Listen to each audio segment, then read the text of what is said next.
Hello guys, welcome back to this channel.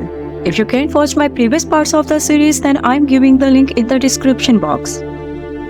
इस episode की starting में विले और सीमन ग्रुप स्टडी कर रहे होते हैं। जब इनका ग्रुप मेंबर उठकर जाता है तो विले सीमन को कहता है कि क्या तुम मार्कस के साथ हैंग आउट कर रहे हो? अगर तुम कर रहे हो तो प्लीज मुझे बताओ ना। तो सीमन कहता है हाँ, मैं उसके साथ कर रहा हूँ हैंग आउट। तो विलियम खामोश हो जाता है। रात को सीमन और मार्कस मिलते हैं। तो सीमन कहता है मैं तुम्हारे साथ अभी तक सीरियस रिलेशनशिप के लिए रेडी नहीं हूँ। मार्कस कहता है क्या इसकी वजह विले है? तो सीमन खामोश हो जाता है। तो मार्कस कहता है नो प्रॉब्लम, मैं तुम्हारा वेट करूंगा जब तक तुम रेडी ना हो जाओ, और सीमन को हक कर लेता है। नेक्स्ट डे कॉम्पिटिशन होता है। कॉम्पिटिशन देखने मार्कस भी आता है। ड्यूरिंग कॉम्पिटिशन सीमन से थोड़ी सी मिस्टेक हो जाती है जिसकी वजह से वो हार जाते हैं। तो टीम का कैप्टन सीमन को इस बात का ब्लेम करता है।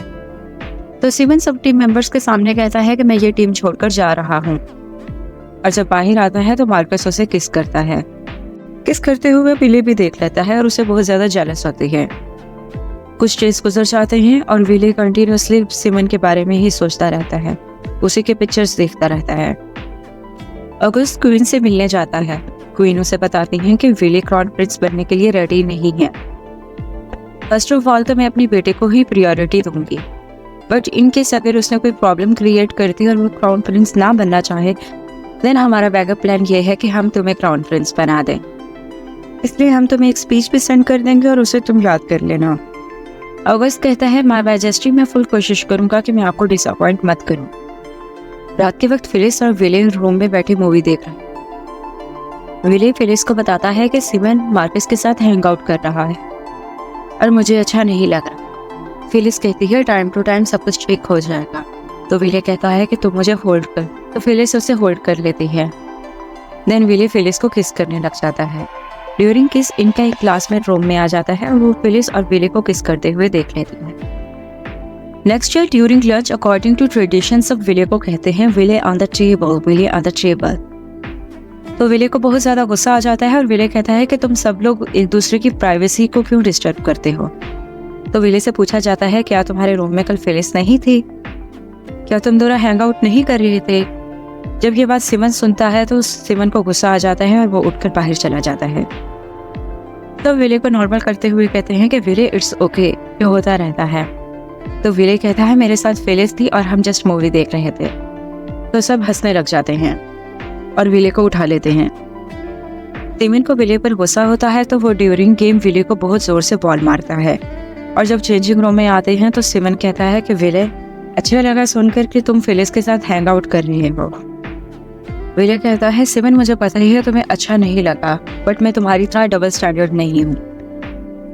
तुमने कल मेरे सामने मार्कस को किस किया तो तुम्हें पता है मुझे कैसा फील हुआ। और फिर पूछता है कि क्या अब तुम दोनों ऑफिशियल हो? सीमन कहता है हाँ कह सकते हैं, क्योंकि वो मुझे अपने सब फ्रेंड्स से मिलवाता है। वो मुझे अपना सीक्रेट नहीं रखता। जब मैं सिंगिंग करता हूँ उसे मेरी सिंगिंग भी पसंद है। विले कहता है तुम मेरी पोजीशन को एक्सेप्ट नहीं कर रहे, तुम मेरी फैमिली को एक्सेप्ट नहीं कर रहे। एंड देन फिलिस के पास जाता है और कहते हैं आई एम सॉरी फिलिस, मैंने तुम्हें कल किस इसलिए किया कि मुझे पता चल सके कि क्या मैं तुम्हें किस करने के बाद भी वही फील करता हूँ जो सीमन को किस करने के बाद करता हूँ। देन आई रियलाइज कि नो। तो फिलिस कहती है तुमने इसलिए मुझे किस किया, पूरा स्कूल मेरे बारे में बात कर रहा है और तुमने अपनी फीलिंग्स जानने के लिए ये काम किया। तो विले कहता है आई एम सॉरी। तो फिलिस कहती है ओके, और हम आज से फ्रेंड्स बनकर रहेंगे, और दोनों हक कर लेते हैं। नेक्स्ट डे इनके स्कूल में बॉल पार्टी होती है। इसमें सबने डिफरेंट कॉस्ट्यूम्स पहनकर आने होते हैं। रेडी होते वक्त विले बहुत ज़्यादा इमोशनल हो जाता है और रोने लग जाता है क्योंकि उसे सीमन याद आ रहा होता है। जब विले पार्टी में जाता है तो देखता है कि सीमन और मार्कस इकट्ठे आए हैं। तो विले सीमन और मार्कस के पास चला जाता है और मार्कस से थोड़ी बहुत बातचीत करता है। जब मार्कस वहाँ से चला जाता है तो सीमन विले को कहता है तुम ये क्या कर रहे थे? तो विले कहता है मैं जस्ट उससे नॉर्मल कन्वर्सेशन कर रहा था, और ये कहकर पार्टी से बाहर चला जाता है। सीमन विले को बाहर जाता जब देखता है तो उसके पीछे चला जाता है और विले को कहता है मैं जस्ट मूव ऑन करने की कोशिश कर रहा हूँ। तो विले कहता है मैं देख सकता हूँ। सीमन कहता है हमारे दरमियान हर चीज़ बहुत ज़्यादा मेस्ड अप हुई है। एंड देन उसके काफ़ी क्लोज आ जाता है और दोनों किस करने लग जाते हैं। अभी वो किस कर रहे होते हैं कि मार्कस की आवाज़ आ जाती है, तो सिमन मार्कस के पास चला जाता है। पार्टी में जब सिमन सिंगिंग कर रहा होता है तो विले और सिमन कंटिन्यूसली एक दूसरे को देख रहे होते हैं और स्माइल करते रहते हैं। नेक्स्ट डे सिमन अपने रूम में विले के स्वेटर लेकर बैठा हुआ होता है और विले को सोच रहा होता है, और विले भी शॉवर लेते हुए सिमन को सोच रहा होता है और स्माइल करते रहता है। विले ब्रेकफास्ट करने जाता है तो सिमन के लिए ब्रेकफास्ट पैक कर लेता है। सिमन और उसकी टीम सॉन्ग की रिहर्सल कर रहे होते हैं तो प्रिंस आते हैं और प्रिंस कहते हैं कि जो ट्रेडिशन चल रहा है वही हम सॉन्ग गाएंगे, सोलो सिंगिंग नहीं होगी इवेंट में। तो सिमन कहता है कि हम तो काफ़ी अरसे से प्रैक्टिस कर रहे हैं। तो प्रिंस कहता है नो प्रॉब्लम। जब सिमन क्लास में आता है तो विले उसके साथ आकर बैठ जाता है और उसे ब्रेकफास्ट देता है और कहता है कि शायद तुम ब्रेकफास्ट नहीं कर पाए तो मैं तुम्हारे लिए ले आए। बट सिमन उसकी किसी बात का रिप्लाई नहीं देता और खामोश बैठा रहता है। जब सिमन पियानो प्ले कर रहा होता है तो विले उसके पास चला जाता है और कहता है कोई बात है तो तुम मुझसे कर सकते हो, क्या मैंने कुछ गलत किया? तो सिमन कहता है कि मैं तुम्हारी लाइफ में जब से आया हूँ मेरे लिए मसाइल बन गए हैं। मेरा एक ही पैशन है और वो है सिंगिंग, वो भी मुझसे छीन लिया गया जिस तुम्हारी वजह से।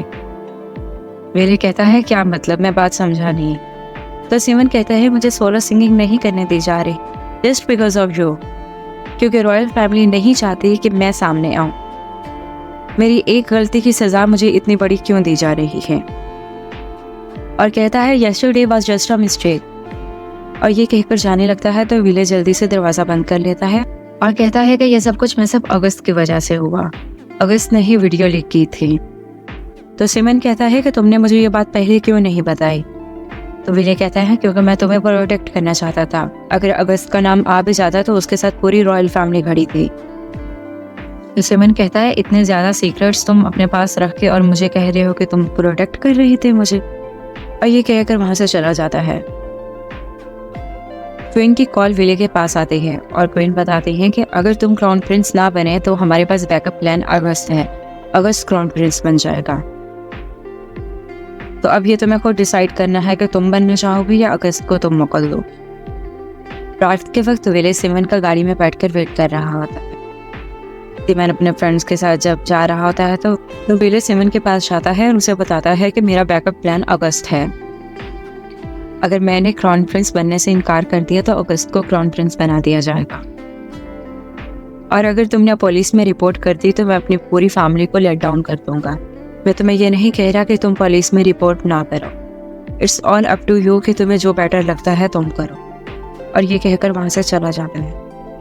नेक्स्ट डे विले सिमन ग्रुप स्टडी कर रहे होते हैं तो विले कहता है कि मेरी तबीयत ठीक नहीं, और ये कहकर अपने रूम में चला जाता है। रूम में जाने के बाद उसे वॉमिटिंग होने लग जाती है। सिमन को विले की टेंशन होती है कि वो क्यों चला गया, तो सिमन विले के पास उसके रूम में आ जाता है और विले को बताता है कि मैं पुलिस के पास नहीं जा रहा क्योंकि मैं तुम्हें हर्ट नहीं करना चाहता। मैं तुम्हें नहीं रोकूंगा, अगर तुम जाना चाहते हो तो जा सकते हो। और कहता है कि अब हमारे साथ क्या होगा। इन दोनों हक कर लेते हैं, देन दोनों किस करते हैं और इंटीमेट हो जाते हैं। Thanks for watching. If you like this video, please subscribe, like and share my channel.